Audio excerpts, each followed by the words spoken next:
لا يزال الخير حيا لا يزال إن في الدنيا سلاما وظلال أخبر الأيام أنها في وصال قم بنا وانظر. الحمد للہ وکفیٰ وسلام علی عبادہ الذین اصطفیٰ اما بعد.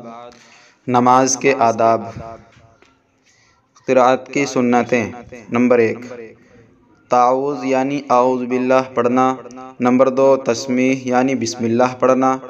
نمبر 3 نہ زیادہ جلدی پڑھنا اور نہ زیادہ ٹھہر کر بلکہ درمیانی رفتار سے پڑھنا. نمبر 4 آہستہ سے آمین کہنا. نمبر 5 فجر اور ظہر میں طوال مفصل یعنی سورہ حجرات سے سورہ بروج تک. عصر اور عشاء میں اوساط مفصل یعنی سورہ بروج سے سورہ لم یکن تک.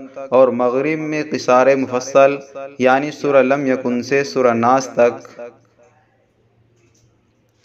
سورتیں پڑھنا. نمبر 6 فرض کی تیسری اور چوتھی رکعت میں سورہ فاتحہ پڑھنا. نمبر 7 فجر کی پہلی رکعت کو طویل کرنا.